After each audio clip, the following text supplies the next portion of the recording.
네, 여러분 안녕하세요. 반갑습니다. 네, 이번 시간은 상대론에 대해서 좀 배워보도록 합시다.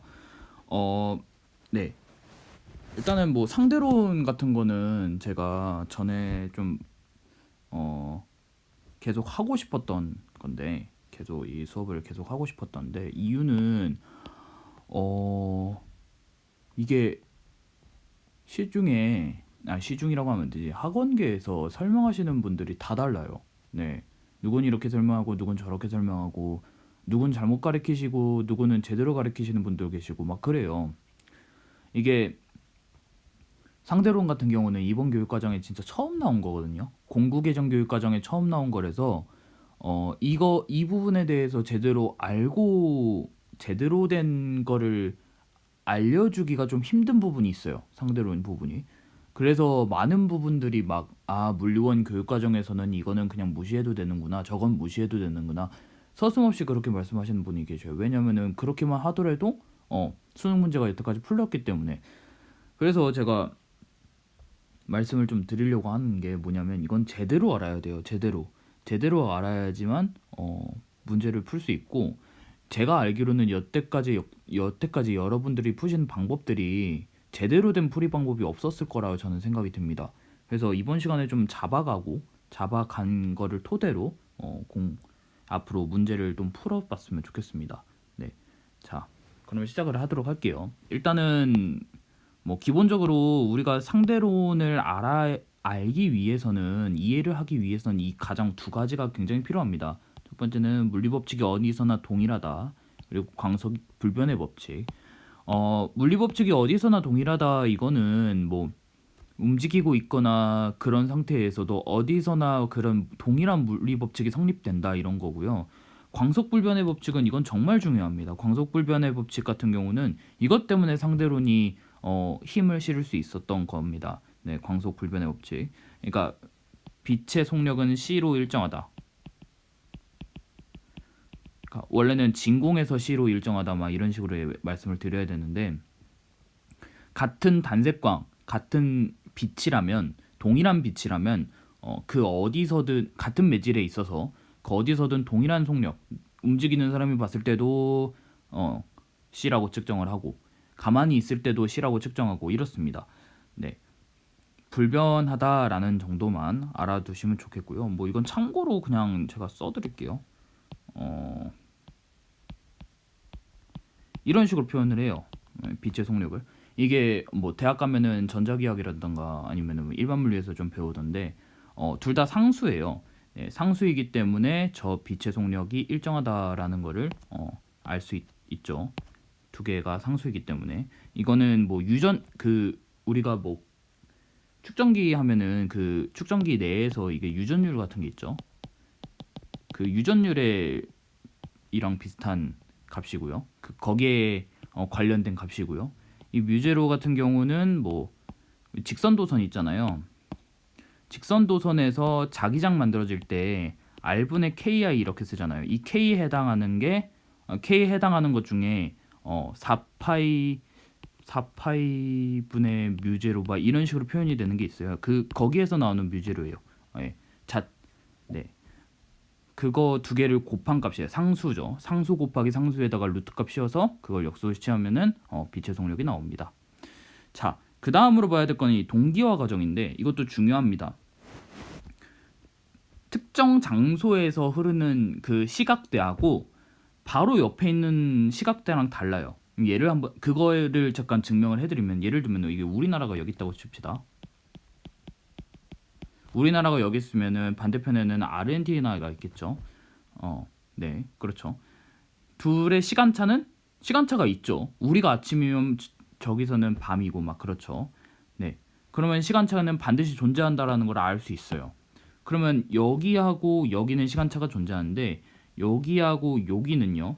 시간차 존재하겠죠. 여기하고 여기도 존재하겠죠. 점점 가까워져요. 시간차 계속 존재할 겁니다.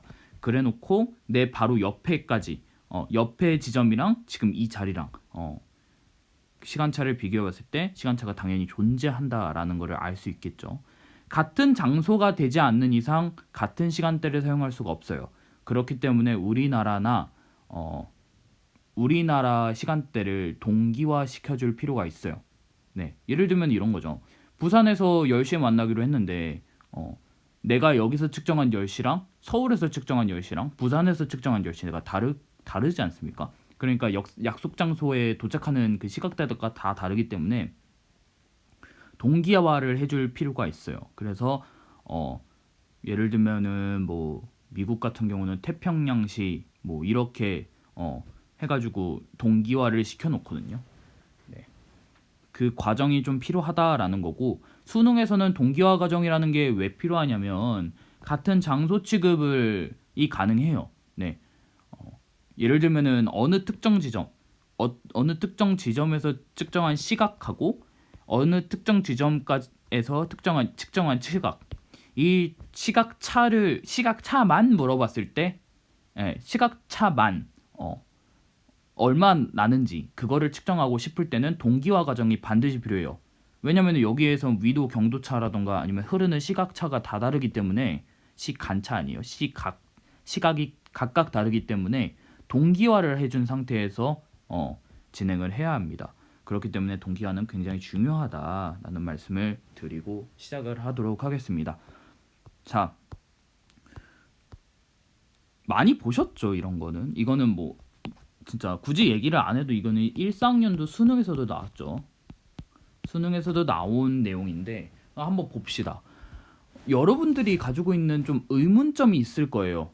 그러니까 제가 이걸 얘기해서 의문점을 갖게 될 거예요. 그거를 좀 해결하는 방향으로 한번 생각을 해봅시다. 네. 그럼 한번 물어볼게요. A가 측정했을 때 B의 시간. 그러니까 이거 상황을 먼저 설명해 줄게요. 우주선 안에 A가 타 있고요. 이 A라는 놈이 타 있고요. 그 P에서 Q까지 운동을 할 겁니다. V의 속력으로. 그거를 B가 정지한 관측자, 지면에 대해서 정지한 관측자 B가 볼 거예요. 네, 그런 사건이에요. 네. 이렇게 봤을 때, 자, 하나 물어봅시다. A가 본 B의 시간은 느리게 갑니다. 네.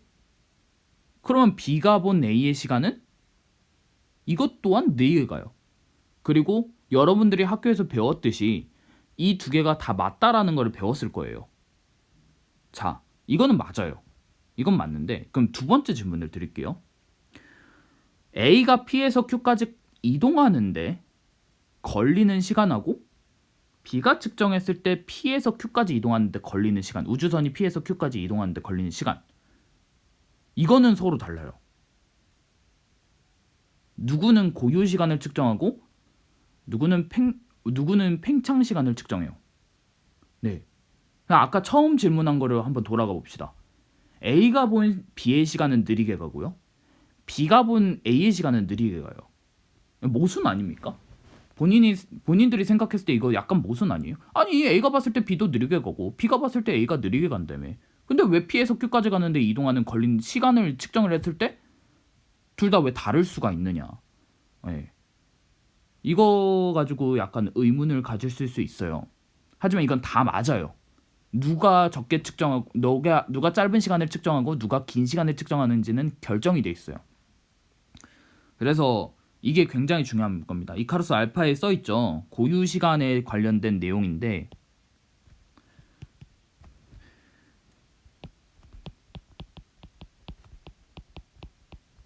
자, 이렇게 해야 돼요. 고유 시간을 측정하는 방법이에요. 고유 시간의 정의는 아니에요. 정의는 좀 복잡해요. 식으로 표현을 해야 돼. 뭐 적분 어쩌고 해가지고 뭐 표현을 해야 되는데, 그건 뭐 고등교육 과정은 아니니까 측정하는 방법을 알려드릴게요. 사건의 시작하고 끝이 같은 장소에서 시작해서 같은 장소로 끝날 때 그 시간, 간격을 고유 시간이라 부르는 겁니다. 사건의 시작과 끝이 같은 장소에서 일어나고 끝날 때 그 시간을 측정하는 사람이 고유 시간을 측정하는 겁니다. 자, 예를 하나 들어드릴게요. 요 놈이 이동을 할 건데, 네, 얘가 봤을 때는 어때요? 사건의 시작이 어디예요? P에서 시작하죠. 그쵸? 다른 색깔로 해볼게요. P에서 시작하죠. 그쵸? 그 다음에 Q로 끝나죠. 자, 사건의 시작이 어디에서 시작했어요? P에서 시작을 했죠. 그쵸? 사건의 끝이 어디예요? Q에서 끝나죠. 서로 다른 장소예요. 그랬기 때문에 이 B라는 놈은 고유 시간을 측정할 수가 없어요. 자, A로 봅시다. A가 봤을 때는 자기는 가만히 정지해 있어요. 정지해 있는 사람 상태예요. 그래서 여기에서 이렇게 이동을 할 건데, 자, 얘가 봤을 때 여기에 있을 때 우주선이 P랑 Q 있잖아요. 이 PQ가 우주선 옆에 P가 우주선 옆에 있어요. 그러다가 얘가 움직이면서 우주선이 Q의 옆에 있죠. 그쵸? 이렇게 설명하는 게 더 편하겠군요. 봅시다. A가 뭐 어찌 됐든 간에 A가 봤을 때는 정지해 있다라고 생각을 하겠죠. 그렇기 때문에 이렇게 생각하면 편하겠습니다. 먼저 얘가 A는 가만히 있는데 P가 얘 옆에 있어요. 네. 그런 상태에서 P가 왼쪽으로 이동하고 Q가 오른쪽으로 이동합니다. 그래서 Q가 자기 자신에 있고 우주선 바로 옆에 있어요. 자, 이거를 봤을 때 한번 생각을 해봅시다. A가 생각했을 때는 사건의 시작하고 끝이 어디서 시작하고 어디서 끝나요? 그냥 우주선 옆에서 시작해서 우주선 옆으로 끝납니다. P가 나한테 멀어지고 Q가 나한테 다가오기 때문에 사건의 시작과 끝은 항상 우주선에서 시작하고 우주선으로 끝나요. 그렇기 때문에 누가 고유시간 지위를 가져요? 요 놈이 고유시간 지위를 가져요. 고유시간의 지위를 갖습니다. 반면 B는 어때요? 무슨 시간? 팽창시간을 갖죠. 네, 팽창시간을 갖습니다. 자, 여기에다가 A가 고유시간 갖고 B가 팽창시간 갖는 이 상태에서 P하고 Q 사이 거리를 측정할 거예요. P하고 Q 사이 거리를 어떻게 측정할까요? 여기다가 단순히 시간만 곱해주면 돼요. 여기다가 단순히 속력만 곱해주면 돼요. 속력만 곱해주면 됩니다. 이건 뭐니? 자, 속력만 곱해주면 됩니다. 그래서 나온 결과물들이 있죠. 자, 그래서 나온 결과물들을 제가 LA라 부르고요. LB라 부를게요. 자, LA가 클까요? LB가 클까요? 당연히 LB가 커요. 네, 왜냐? 야, 팽창시간이잖아요. 팽창시간이건 고유시간이라며. 고유시간보다 팽창시간이 더 긴 시간이에요. 그렇기 때문에 LB가 더 클 수밖에 없습니다. 그쵸? LB가 이럴 수밖에 없어요. 그쵸? 근데 고유시간은 어떻게 우리가 쓸 수 있냐면 정지한 두 좌표 사이 거리라고 측정이 가능해요. 정지한 두 좌표 사이 거리를 측정했을 때 그게 고유 길이라고 써 있어요. 네, 그렇게 측정하는 게 맞아요. 근데 제가 오른쪽에 x라고 표현이 돼 있을 거예요. 이게 항상 맞는 건 아니에요. 근데 그렇기 때문에 제가 오른쪽에 x라고 쳐놨는데 여기서 봤을 때는 이건 가능해요. P에서 출발하고 Q에서 끝나는데 PQ가 정지 있잖아요. 그렇기 때문에 얘는 고유 길입니다. 네, 그리고 얘는 자동적으로 수축 길이가 되는 거죠. 네, 이렇습니다. 이게 원래 맞는 해석이에요. 네, 정지한 두 좌표 사이 거리가 고유 길이로 측정이 가능하니까 B가 생각했을 때는 얘는 P하고 Q 사이 거리는 고유 길이라고 측정하고 이에 반면에서 A는 수축 길이로 측정할 수밖에 없죠. 자, 여기서 재밌는 사실이 뭐냐면 고유 시간을 측정하는 사람은 절대 고유 길이를 측정할 수 없어요. 네, 반면에 고유 길이를 측정하는 사람은 고유 시간을 측정할 수 없습니다. 네, 이 개념은 굉장히 중요해요. 네, 자, 근데 이런 질문을 하시는 분들이 계셔요. 제가 이카루스 알파에다가 적어놨는데 뭐라고 말씀을 드렸냐면 아니 그래요, A는 고유시간하고 고유길이 동시에 측정이 불가능하다고? 그럼 봐봐, 그럼 내 설명 잘 들어봐 하면서 뭔데? 이렇게 말하면 얘는 그래 고유시간 측정해, 알겠어. 사건의 시작하고 끝이 우주선 옆에서 시작하고 끝이 나니까 이건 동의해. 그래, 그런 상황인데 근데 A가 봤을 때 우주선의 길이가 D라는 거는 정지한 두 좌표 사이의 거리 아니냐. 그럼 얘는 고유 길이 측정 가능하지 않느냐. 그러면은 고유 시간하고 고유 길이 A는 동시에 측정 가능한데? 이렇게 질문하는 사람이 있어요. 네, 이거에 대한 답변을 해드릴게요. 사건 자체가 달라요. 일단은 이거 들으면서도 좀 이상하다고 생각하시는 분들이 계실 거예요. 아, 이거 당연히 고유 시간하고 쟤는 다른 거니까 다른 거니까 당연히 다르다고 생각할 수 있겠지. 아, 그러니까 동시에 측정할 수 있겠지. 이렇게 생각하시는 분들 계시는데 근데 여러분들 중에는 여러분들 그렇게 얘기를 해놓고 제가 다음 문제를 딱 보여주면은 네, 이 질문하고 똑같은 질문을 또 해요. 네. 그래서 지금 제가 말씀을 드리자면 사건 자체가 다르기 때문에 고유 시간하고 고유 길이가 동시 측정하는 것처럼 보일 수도 있다라는 거예요. 그러니까 무슨 말이냐면 한 사건에서 동시에 고유 길이하고 고유 시간을 동시에 측정할 수 없다라는 거예요. 동시 측정 불가능. 한 사건에 대해서 이게 굉장히 중요해요. 한 사건에 대해서 고유 시간하고 고유 길이를 동시에 측정하는 건 불가능하다. 네, 라는 말씀을 좀 드리고 싶어요. 굉장히 중요합니다. 그리고 여러분들이 이제 다음 문제를 보면은 반드시 틀리게 될 거예요.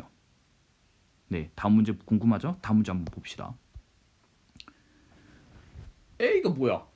우리 이거 옛날에 이거 많이 했던 거 아니야? 그치? 교과서에서도 많이 나왔던 부분이고, 네, 그렇죠. 근데 여러분들 이걸 제대로 설명하시는 분들은 거의 없을 거예요. 제가 이거 다시 설명을 해드릴게요. 제대로.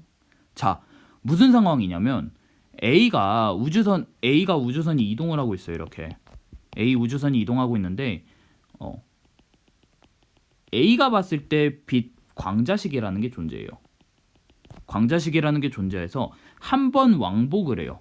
네, 왕복하는 거를 A하고 B가 볼 거예요. 자, 이것까지는 알 거예요. B가 봤을 때는 점선이 너무 많네. 자, 이런 상황인데 A가 본 빛의 이동 거리는 어때요? 네, 주황색처럼 될 거예요. 이렇게 이동했다, 이렇게 이동하는 거. 주황색처럼 보일 거고 B가 봤을 때는 저 빨간색처럼 보이겠죠. 사선으로 이동해서 사선으로 움직이는 거. 네, 이렇게 볼 겁니다. 이거 근데 외부 정말 죄송하지만 정말 좋으신 선생님분들 많으시지만 이거는 좀 잘못 가르치시는 분들이 계셔요. 이거는 다른 장소예요. 네, 다른 장소입니다. 네, 편도 사건에 대해서 고유 시간을 측정한다.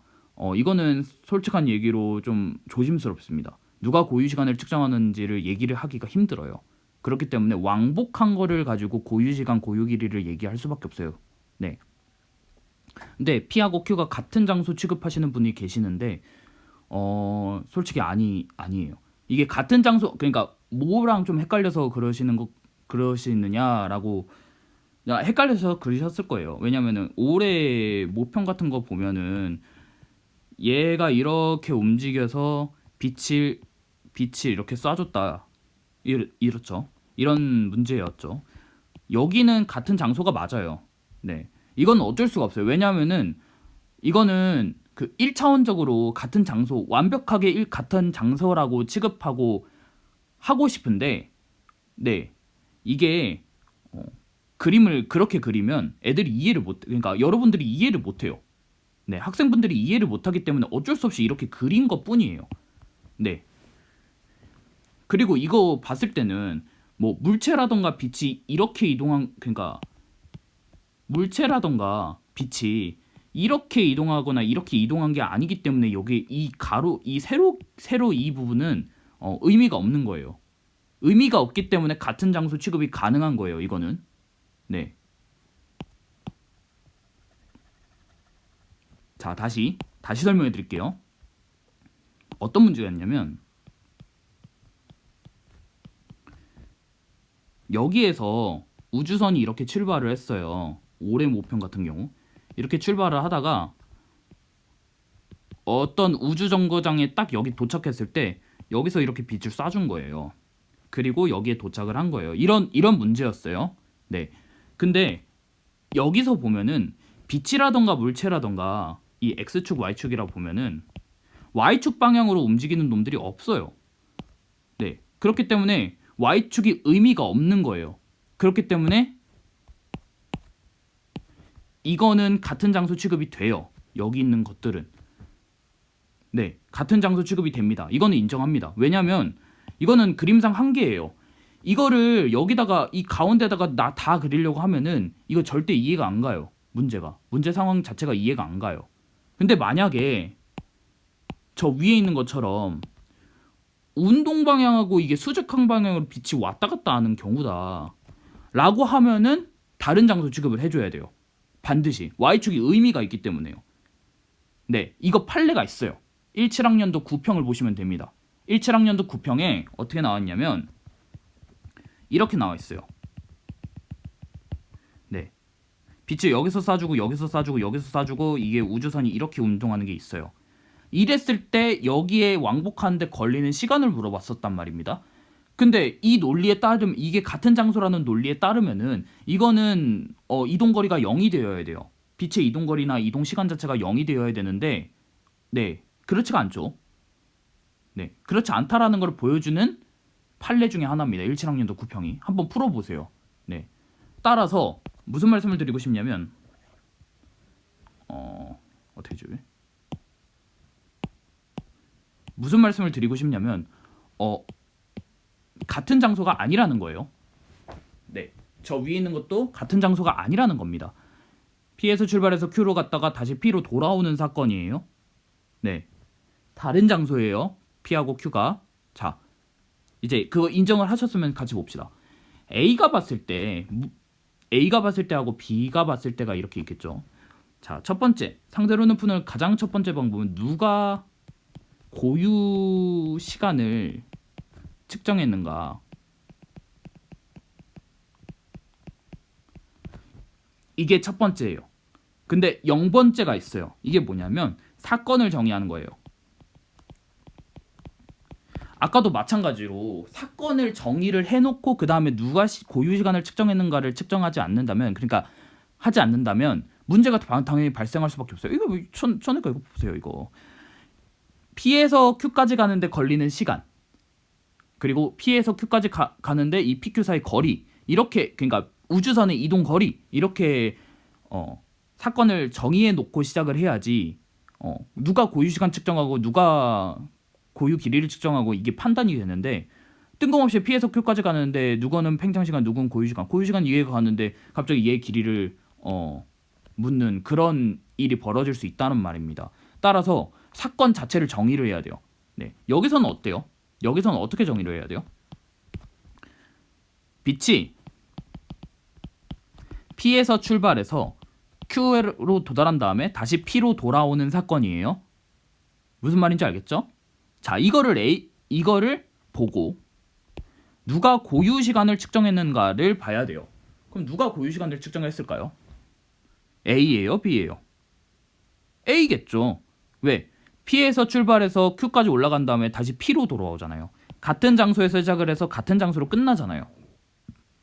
그쵸? A가 봤을 때 고유 시간이에요.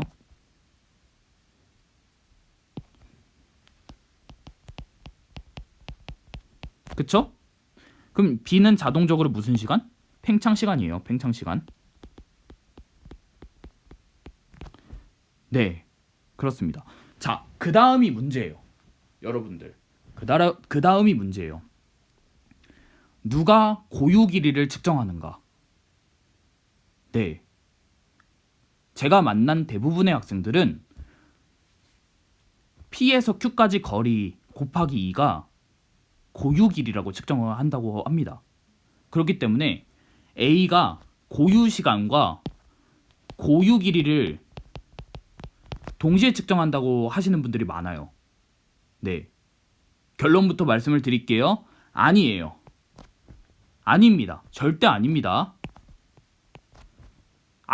아까 거랑 똑같은 거예요. 얘는 고유 길이가 아니에요. 절대로. A가 봤을 때 빛의 이동거리가 고유 길이라고 얘기할 수가 없어요. 그럴 수 없습니다. 절대로. 왜냐? 첫 번째, 고유 시간하고 고유 길이를 동시에 측정할 수 없어요. 아까도 말씀드렸듯이 한 사건에 대해서 고유 시간하고 고유 길이를 동시에 측정하는 사람은 없습니다. 절대로. 그쵸? 그렇기 때문에 안 돼요. 그리고 두 번째, 여러분들 한번 생각을 해보세요. 이건 정말 잘 생각을 하셔야 돼요.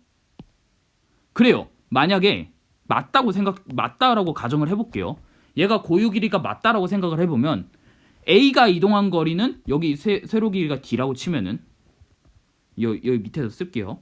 위로 올라갔다 아래로 내려오니까 ED예요. 그쵸? 얘가 고유 길이래요. 만약에 그럼 B가 봤을 때는 어때요? B가 봤을 때는 이렇게 갔다가 이렇게 내려오죠. 그쵸? 이 세로 길이가 D입니다. 그쵸? 그럼 얘는 어때요? ED보다 당연히 클 수밖에 없어요. 자, 고유 길이라는 게 교과서라던가 EBS에 뭐라고 써 있냐면 고유 길이보다 긴 거를 볼 수 있는 사람은 없다라고 얘기가 나와 있어요. 한 사건에 대해서 고유 길이를 측정하는 사람 외의 사람들은 다 수축 길이를 측정해야 돼요.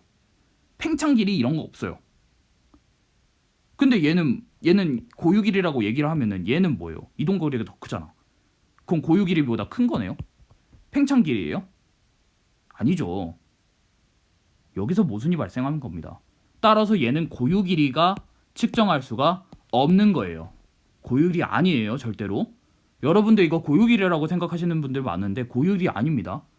네. 그리고 제가 그 고유 길이 설명하는 거에 그 오른쪽 가로 X표 쳤죠. 그렇죠? 정지한 두 좌표 사이 거리가 고유 길이다라고 얘기하시는, 그러니까 이렇게 말을 하시는 경우가 많은데, 그러니까 이건 이해되셨죠? 이거는 지울게요. 왜 아닌지를 여기선 적용이 안 돼요. 왜냐? 얘가 봤을 때는 정지한 두 좌표고요. 이 두 좌표 사이를 왔다 갔다 하는 것처럼 보이잖아요. 그러면 얘는 고유 길이라는 건데 고유 길이가 아니라는 거를 아까 여기다 설명을 해줬어요. 네. 두 번째, 얘가 본 길이가 고유 길이냐? 얘도 마찬가지예요. 얘도 어찌 보면은 우주선이 없다라고 생각하고 빛이 이렇게 왔다 갔다, 그러니까 이런 식으로 왔다 갔다 했다고 생각해도 되잖아요. 그러면 정지한 세 좌표를 왔다 갔다 한 거니까 고유 길이라고 생각해도 돼요. 네. 그래서 B가 측정한 길이가 고유 길이냐? 이것도 아니에요. 얘도 고유 길이를 측정하는 놈이 아니에요. 얘도 고유 길이 아니에요. 네. 결론적으로 말씀을 드리자면 이 사건에 대해서 그 누구도 고유 길이를 측정하는 사람은 없습니다. 왜 B도 고유 길이가 아니냐? 이걸 제가 알려드릴게요. 그럼 가령 이렇게 해놓고, 그럼 가령 보세요. 만약에 B가 움직였다고 생각해 봅시다. 움직임 자체는 상대론적인 이기 때문에 절대적 정지는 없어요. 여러분들이 절대적 정지가 있다라고 생각하기 때문에 그럼 얘가 고유 길이가 아니면 얘가 고유 길이일 거니? 라고 생각하실 수 있겠지만 절대적 정지는 없어요. 아인슈타인이 그렇게 얘기했어요. 뉴턴식 사고방식을 가지고 계신 거예요. 절대적 정지라는 게 있다라는 사실 자체를 인지하는 것 자체가. 이거는 아인슈타인이 얘기한 상대론이에요. 그렇기 때문에 절대적 정지는 없어요. 아시겠죠? 그럼 한번 봅시다. 얘가 만약에 반대 방향으로 운동하고 있다고 생각을 해봅시다. 네. 그러면은 반대 방향으로 우주선을 타고 운동을 하고 있다고 생각해 봅시다. 근데 반대 방향 속력이 크면 클수록 이 C라고 봅시다. C가 본 A의 속력은 계속 커지기 때문에 이 길이가 점점점 늘어납니다. 네. 속력이 커지면 커질수록, 자, 여기다 그릴게요. 여기다가 속력이 커질수록 어떻게 되느냐? 점점 이렇게 될 거예요. 네. 점점점 길어질 겁니다. 네. 점점점 길어질 거예요. 그럼 얘가 고유 길이라고 얘기를 할 수 있어요? 없어요. 얘가 고유 길이라면은 얘는 뭐야? 이 초록색은 뭐야? 팽창 길이에요? 아니잖아요. 그쵸? 점점점 길어질 거예요. 속력이 빠르면 빠를수록. 그쵸? 그리고 얘가 속력이 오른쪽으로 간다. 얘가 만약에 오른쪽으로 간다고 생각을 해봅시다. 오른쪽으로 간다고 생각하면 얘 속력에 점점점 가까워질수록 이거에 가까워질 거예요. 이 보라색에 가까워질 거예요. 네, P에서 Q까지 갔다가 다시 P로 가는 거에 가까워지다가 얘가 요 놈이 이놈 속력 V를 뛰어넘는 순간 어떻게 돼요? 반대 방향으로 운동하게 되겠죠. 네, 빛이 그렇게 보일 겁니다. 여기서 봤을 때 고유 길이라는 거를 자체가 성립이 안 돼요. 어떻게 봤든 간에. 얘가 반대 방향으로 속력이 빠르면 빨라질수록 길이가 더 길어질 텐데, 네, 그렇기 때문에 계속 수축길이 이렇게 측정을 할 텐데, 네, 그렇잖아요. 여기서는 어떻게 해석을 해야 되냐면 P에서 Q까지 갔다가 다시 P로 돌아오는 사건을 두 사람 A하고 B가 볼 거예요. A하고 B가 본다고 생각을 해봅시다. 그럼 누가 고유 길이냐는 얘기가 힘들어요. 네, 뭐 사실상 그냥 사건 하나만 봤기 때문에 얘가 고유 길이라고 얘기를 해도 되긴 합니다만, 같은 사건에 대해서 A나 B 중에 한 명이 고유 길이라고 얘기를 해야 된다면 얘가 고유 길이를 측정하는 거로 얘기를 할 수 있겠지만, 네, 진짜 이 빛 있잖아요. 빛의 입장에 대해서 생각하면은 그 누구도 고유 길이를 갖는다고 생각할 수가 없어요. 네, 적어도 여기서 가져가셔야 될 거는 요 놈이 측정한 게 고유 길이가 아니라는 것만 알아두시면 돼요. 아시겠죠? 무슨 말인지 아십니까? 그렇습니다. 이게 정말 많은 강사분들이나 정말 많은 수험생들이 실수를 하고 있는 것 중에 하나예요. 고유 시간을 누가 측정하고 고유 길이를 누가 측정하느냐. 네, 정말 중요하니까 제대로 개념을 알고 가셨으면 좋겠습니다. 같은 장소 아니에요. 첫 번째, 같은 장소가 아니고 얘가 측정한 길이가 고유 길이가 아닙니다. 아시겠습니까? 네, 그렇습니다. 이 정도로만 알아두시고 고유 시간을 측정하는 방법, 이번 시간에 제가 알려드렸듯이 이것도 하나 가져가 주시고, 이게 굉장히 중요한 거예요. 그리고 뭐 앞부분은 뭐 기본적인 전제 조건으로 깔려 있는 거니까 그냥 알아만 두시면 되고, 오늘 굉장히 중요한 건 이겁니다. 네, 이거고 하나 더 있어요. 추가적으로 하나 더 말씀을 드려야 될 게 뭐냐면 질량 팽창이라던가 그런 거거든요. 질량 팽창. 이거는 간단하게 하고 넘어갈게요. 질량 팽창.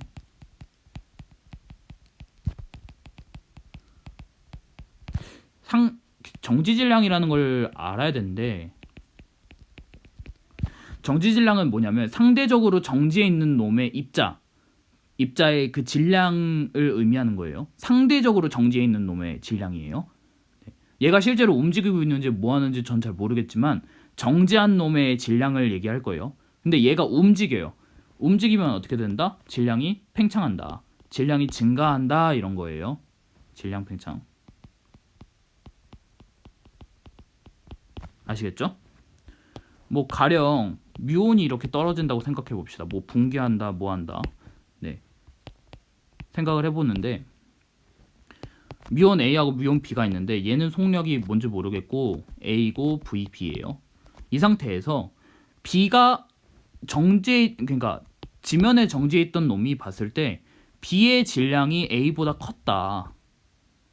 B의 질량이 A보다 컸다라고 하면은 그때 얘네들의 이동 거리가 어떻게 될까를 물어보는 문제가 있다고 쳐봅시다. 그러면 어떻게 돼요? 질량이 B가 A보다 크니까 속력 자체는 B가 더 크다라는 소리죠. 왜냐면은 속력이 빠르면 빠를수록 질량 팽창이 더 많이 일어난다라는 거잖아요. 그렇죠?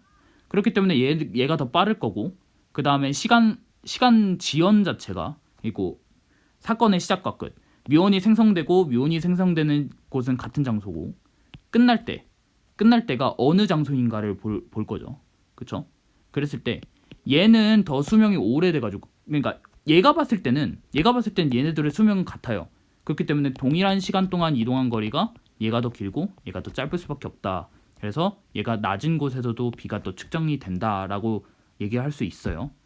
그리고 실제로 B가 더 상대적으로 움직임이 더 크기 때문에 수명이 B가 더 크다라고 측정할 수도 있고요.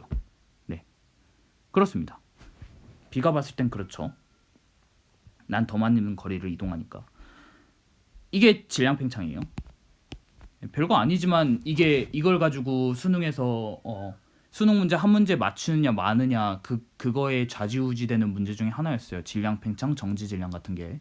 네, 그렇기 때문에 이 부분도 잘 알아두시면 좋겠고요. 네, 이번 강의는 여기까지입니다. 다음 강의에서는 뭘 설명할 거냐면 동시성의 상대성을 설명해 줄 거예요. 이걸 설명해 줄 거니까 다음 시간도 굉장히 중요합니다. 동시성의 상대성.